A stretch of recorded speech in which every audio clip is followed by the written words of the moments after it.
The Seoul Mobility Show 2023 kicks off tomorrow. That is March 30th with a press day, which will be followed by a full opening to the public starting Friday until April 9th. Over 160 companies from 10 countries are taking part this year. So what are Korean automakers looking to share at this year's event? What technologies will foreign automakers be looking to showcase? And what are the advances thus far with regard to the new era of urban mobility? Welcome to Issues and Insiders. The world is seeking a new era in urban mobility, and today we address the advances thus far. For this, I have Professor SHIM Hyun-chul over at KAIST. Professor SHIM, it's a pleasure to have you with us. Hi, thank you for having me. I also have Jameson DOW at Electrek.co. Jameson, it's good to have you with us as well. Hi, great to be here. Right, Professor SHIM, let's begin with a few words about what to expect from Korean automakers at this year's Seoul Mobility Show. Well, they changed the name from Mobility Show 2021. That means that we can expect not only cars, but other type of the mobility as well. These days, the keywords are, as they advertise, is the electrical vehicle, autonomous vehicle, and the connecting vehicles connectivity. And what they call the mobility as a service, MaaS, M-A-A-S, and that's mobility as a wholesome service. And we also have to think about the carbon footprint because we are, as now, experiencing really hot spring, right? That's coming from the CO2. So these are the hot topics that will be covered, I think, in this year's mobility show. And Jameson, what can we expect from foreign firms at the Seoul Mobility Show, do you think? Well, first of all, I know that that Tesla is going to be showing off the new Model S and X at the show. They have done a recent update on the interior mainly. There's some exterior updates, but mostly interior updates. They've added a third screen and everything. They've also added the new Plaid drivetrain, which is 1,000 horsepower, does a 0 to 100 kilometers an hour in 2.1 seconds. And they're going to be showing that off at the show. I understand that that isn't in Korea yet, and they're showing it off for the first time in Korea. So that would be cool to check out. I know that BMW, Mini, Porsche, and Mercedes are all going to be there too, but I'm not sure what they're showing off. They all have pretty cool electric cars. The Porsche Taycan, Mercedes has the EQS. BMW has a new Mini coming out soon, but that's still in camouflage, so you probably won't see it. But yeah, you should check out what they have. I'm sure they'll have something electric because everyone has to bring electric cars to auto shows these days. Right. Jameson, I hear there was also a bit of talk about the presence of an American startup, Alpha Motor, at this year's show. Could you briefly explain this for us? Yeah, Alpha Motor is an interesting company. It's very, very new. It's in the very early stages. They're headquartered here in California, like a lot of EV startups are. I really love their designs. They have fantastic designs. Their CEO went to Art Center, which is in Pasadena, which is a very nice automotive design program. But the problem is, it's still very, very early. They've made a lot of promises. I love their specs. I love the look of their vehicles.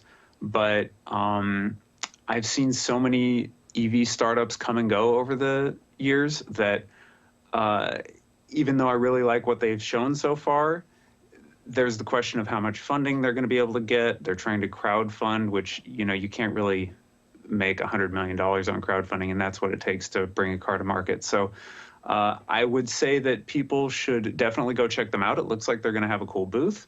They're going to be showing off a new vehicle. But I think people need to remember to have tempered expectations because there are a lot of EV startups out there that come and go. And I don't want to be a naysayer. You know, the EV startups are important. Tesla and Rivian have really pushed the industry forward, but you know, we need to wait and see on this particular company. I'm sure pundits will appreciate your sense of caution then. In the meantime, Professor SHIM, do you see electric vehicles dominating the future car market? I mean, how big is the global EV market at present? Well, they are slowly catching up, actually rapidly catching up, but it's not really taking any majority right now. I think it's less than 10% Korea is adopting the EV pretty fast, but not so fast because Korea has a specific reasons. So it's expensive, and people expect something nice from the EVs, but it's already heavily subsidized, and what you pay, you don't really get a very fantastic, nice, luxurious cars, right? So that's the reason why people are a little bit disappointed, and people still worry about the charging issues. The charging infrastructure is getting better, but how we live in our apartment is that typically many people live in an apartment where we don't have a designated parking area, the charging area. So that gives concerns to people. But the EV is definitely important for many, many reasons, for environmental reasons, and also it is very convenient for the connectivity and the car sharing, autonomy for making the cars driving by itself. So EV will be definitely the future of the vehicle, but there will be a lot of issues to be addressed before that happens. Right, and Jameson, staying with the issues perhaps, as mentioned by Professor Shim, what more can you tell us about some of the current hurdles that appear to be perhaps hindering the broader adoption of electric vehicles? Well, this is something I could definitely talk about for quite a while. And I don't have that much knowledge of the Korean auto market as much as the US auto market. I do think that some of the hurdles are kind of based on incorrect public perception. And I think that charging and price are actually two of the things that have incorrect perceptions. Charging at home is very easy. It's harder in apartments, which is a lot of Koreans live in apartments. And then in terms of expense, we have a really cheap electric car here, the Chevy Bolt. It's one of the cheapest cars in the country if you take into account all the running costs. And so I think that one thing is people need to take into account running costs. Now, in terms of actual hurdles, I think the main actual hurdle is in manufacturing. I think that manufacturers just need to make more of them. Every time a new electric car comes out, manufacturers say that we don't have enough demand for them, and then they announce pre-orders for a new car and the car is sold out in 18 minutes or something like that. So there's clearly demand out there. It's just that there aren't very many manufacturers making cars except for Tesla. And here in the US auto market, they're still 15 years after they started, and everyone said all the other automakers would come along and push them out of the market. 15 years after they started, they still have 70% of the US electric car market share. And the reason for that is because they're the only people who are actually making electric cars in volume. And I think the other manufacturers need to not only make more electric cars, they also need to get dealers on board so that dealers are properly educating customers about these cars. They need to do more advertising. People will buy things if they know they exist, and they won't if they don't know they exist. So I think that really that's the main hurdle. And then in terms of other hurdles further down the road, apartment charging, as the professor mentioned, that's very important, having some way to charge, to require chargers in apartment buildings, for example, put quick chargers in downtown areas, possibly work on something for people who street park, like having chargers in light poles or something like that. And finally, I think one thing we need to do is think globally about starting to make gas-powered vehicles pay a little bit more for the amount of pollution that they put out. In some countries like Norway, where they have realistic costs for the amount of pollution that gas cars make, carbon pricing and congestion charges and things like that, we've seen electric cars just absolutely skyrocket to the point where there's only maybe 10% or 5% of new vehicle sales are gas cars. So I think if the rest of the world did that, we could have that happen. Of course, we need to manufacture more electric cars to make that work. So. Right, I see. Meanwhile, back in the country, Professor Shim, what more can you tell us about Korea's infrastructure for electric vehicles? Well, I've been driving electric cars since 2015, when they don't even have the blue license plate where we have the EV for blue license plate. So I can definitely tell from my experience that it has really come a long way. There were really, really few charging stations in 2015, but now we have quite many. If you turn up the EV charging station app, you can see so many charging stations out there. So it's getting better. The electrical vehicle charging is different from filling the gas in the typical internal combustion engine. It takes a long time for charging at slow rate. It takes still some time for quick charging. So we need two types of chargers. One is a slow charger at your home, typically where you spend more time. And there's some quick chargers at your destination. So we have to approach it two systems. So I think Korean government is trying hard to put some lot of quick charge. One of the myths people think that is that we need the special chargers at home, but it's not. As a user of the electrical vehicles, I have two vehicles. You just need a 220 volts outlets, and that separate the building system. It's already out there. We already have it. So only thing we need to do is some little bit of electrical work, conduits of the outlets and individual parking areas. So then in that way, you don't have to designate a special area for charging that can cause some conflicts between the tenants with the electrical vehicles and not.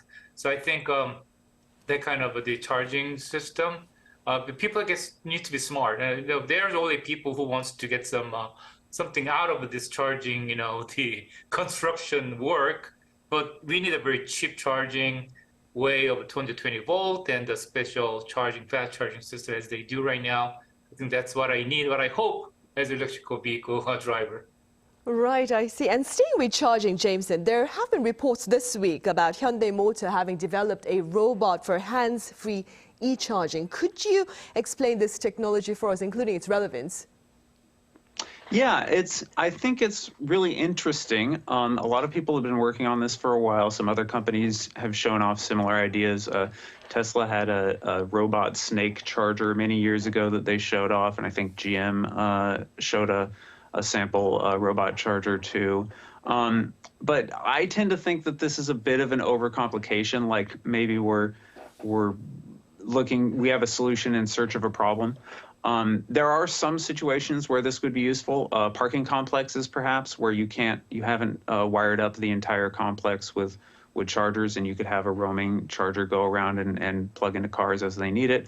Possibly people with disabilities which makes them hard for them to use a charger, elderly people, something like that. But for the most part, plugging in is really not that hard. You just, you take the cord and you plug it in, and it's a 2-second job. And you have the benefit, as the professor mentioned, of having 220 volt outlets there.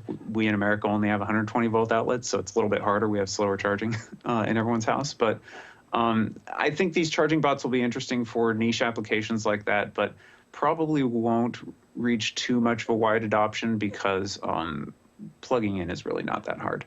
We don't have gas bots either, so it just shows that it's not really super necessary. Right. Meanwhile, moving forward, Professor Shim, the future of transportation also includes self-driving vehicles. Where does Korea stand on this autonomous project, if I may? Korea, the leading company in this area is Hyundai, Kia. They are doing a lot of work there. They invested a lot of money in the U.S. Working with the Aptiv company. Aptiv created a company called Motional. That's probably where the industry is working on. And also Korean government started spending $1 billion starting last year.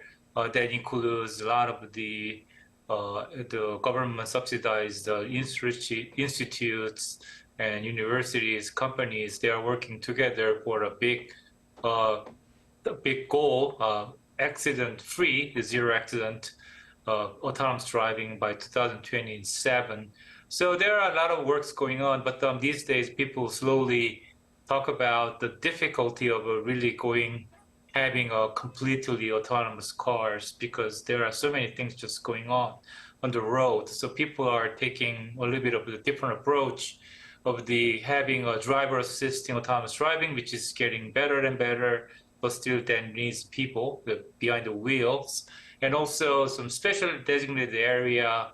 We can have a slowly moving trams that moves at what they call the level 5, completely human-free, driver-free autonomous driving. I think the people are approaching and step by step. So Korea is not leading countries, but we are one of the fast followers in this area because the most challenges come from the AI. And the AI, Korea is not super strong country in the world in the AI, but we are catching up very fast. Right, hopefully making tangible improvements then.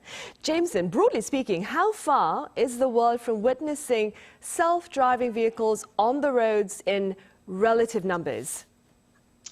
Well, that's a hard one. I don't think anyone really knows the answer. A few years ago, I would have said that I think it will happen slower than Elon Musk says, but faster than everybody else says. but you know, I think things have gone a little bit slower than I thought they would. Progress has been a little bit disappointing. We are seeing some pretty cool stuff out there. There's some impressive smaller scale implementations, like the professor mentioned, that like small people movers or something, or geofenced areas. For example, here in the US, we have Waymo and Cruise, which are by Google and GM respectively. And they operate completely driverless cars in some US cities that you can take as a taxi, and the car will just come and pick you up. You get in and then it drives off on its own. But those are only in certain areas in those cities. And they still make some kind of weird decisions every once in a while. It also depends on what level of autonomous driving you're talking about. Like the professor mentioned, it's split from 0 to 5. Currently, right now, Tesla's autopilot is level 2. Most of the driver assist systems in other cars are level 2, whereas Waymo and Cruise are level 4. And then you have some of those autonomous trams that are level 5, but they're very limited in where they can go. And I think you really need to have at least level 4, maybe level 3, before you can start calling a car self-driving. So we do have some self-driving cars out there with Waymo and Cruise, but I think in order to see a lot of them all around the world or all around, you know, advanced countries, I think it's going to be end of this decade or something like that. It's going slower than I thought it would, so I think it's going to take a little while. Right, I see. Professor Shim, the Seoul Mobility Show will also showcase the latest advances and efforts to usher in an urban air mobility era. What are your thoughts regarding this ambitious project? I have been serving as the director of the Korean Civil UAS, the research center, until 2021. So I was a government advisor for the ICAO, International Civil Aviation Organization. So I have a little bit of the reserved view on that. It is really cool. And I even made one myself of a flying car that can carry people. Technologically, it's possible to carry about 80-kilogram object in the vehicle and fly, but that doesn't mean you can carry people. Carrying people requires a huge amount of the legal liability that has to be preceded with setting up the regulation. So technologically, as the screen shows, there can be vehicle carrying people, but carrying everyday people, passengers, even you, even me, it will require a lot of the regulations. So it is still many companies in the world, like Joby in the world, they are trying to come with technology, but I have to say with the reservation that Korean government is moving a little bit too fast, even faster than the typical American venture companies are talking about. So we need to slow down to be cool.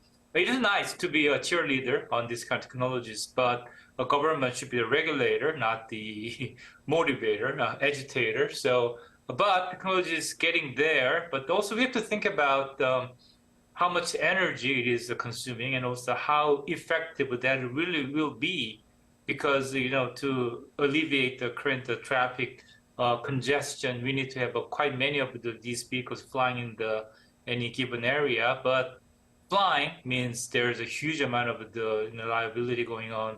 If it crashes, people on board and the off board, meaning on the people on the ground, property, these will be damaged and the people will be killed. So these things shouldn't be taken lightly. So we have to take very, very cautious step to make this happen. But this is definitely a good technology we have to look into, and it will happen in the future, but not as fast as many people say. Right, and keeping in mind what Professor Shim has just said, Jameson, personally speaking, do you believe air mobility may be the answer perhaps to easing city congestion? I actually agree completely with what the professor just said. The thing about cars is that they're on the ground and drones are in the air. In order to keep yourself in the air, you have to spend a lot of energy to keep yourself in the air. Whereas if you're on the ground, that energy is free because it's being provided by the ground. So they're inherently less efficient, which is a problem. And then I think we already have solutions for moving people, lots of people in cities. I know that in Seoul, you have some of the best public transportation in the world, and that's better. It's more efficient in terms of space, cost, energy use, total throughput of passengers. And we already do that. So why don't we just, build more trains or push more people onto trains rather than flying people through the air? I think there are some useful uses for drones, maybe for intracity deliveries, food deliveries, courier services, medical deliveries, things like that, possibly medical transport. But I think for human movement, you're not going to see it too much as like a solution for congestion. You may see a few niche uses. It's really cool, absolutely, but I think our answers to congestion lie elsewhere. Right, point taken. Finally, Professor Shim, what are your words of advice as the world seeks to enhance future transportation with concerns such as climate change, of course? Well, it's well known that the transportation consumes a lot of the fossil fuel, and that is generating the CO2. So we look into hydrogen, but the hydrogen doesn't seem to be the answer. I mean, there are some use for it, but not as much as we hoped. So all companies are working on EV. Very few companies are working on hydrogen. Even Hyundai doesn't have a next car after Nexo, right? So that means that we have to be careful. We have to hurry up the electrification. People say, hey, electricity comes with a fossil fuel. That's correct, but a power plant has much better energy efficiency, and it can control the CO2 generation. Is only one chimney, right? Other than millions of chimneys coming out, tailpipe of the individual car. Another thing is that we used to think that we can do anything we want if technology allows, but these days we have to think about how much of a carbon impact that it has. Just as James said, the flying consumes at least 3 to 10 times more energy than the typical car travels. So if you convert, suppose it's possible, and if you convert everything into flying car, then we'll have a 10 times more impact of CO2. That doesn't make any sense. So even if we have to take more time, we have to think about the CO2. So I think the urban mobility, that's cool. Air mobility is cool. It'll have a niche market, niche applications, but we have to think about the global optimization of how much of the CO2 is generated. In that context, I think a mass mobility as a service should be carefully looked into, and we have to optimize every transportation needs, the systems in terms of that, if we really think that CO2 is a big problem of having 20 degrees of a spring at the March 29th. Right, I see. And very briefly speaking, James, what do you care to highlight amid global efforts to improve transportation? I believe we're about 30 seconds or so. Okay, we have to electrify everything: cars, buses, trains, ferries, maybe drone deliveries. Long-haul heavy transport could be fuel cells, maybe like freight shipping, long-haul trucking, airplanes and things like that. But we need to do that. We also need to reduce the amount of vehicles on the road. That's the interesting thing about the Seoul Motor Show now being called the Seoul Mobility Show. We need to work on making cities more bikeable and walkable. Consider 15-minute cities, which are named as such so that because you can walk to everything you need within 15 minutes. We need to do more of those. We need to move people out of the suburbs and into cities. Right. And it's kind of ironic for an automotive journalist to say that we need less cars, but if we want to fight climate change, we really need to move away from car dependency. So I like that mobility thing instead of motor show. Right, I see. All right, Jameson, thank you so much for your time and your thoughts. And Professor Shim, thank you very much for your insights today. Thank you. Thank you. Right, well, that is all the time we have for this edition of Issues and Insiders. Tomorrow, that is Thursday, we touch on stories here that also made international headlines over the past week. Thank you for now.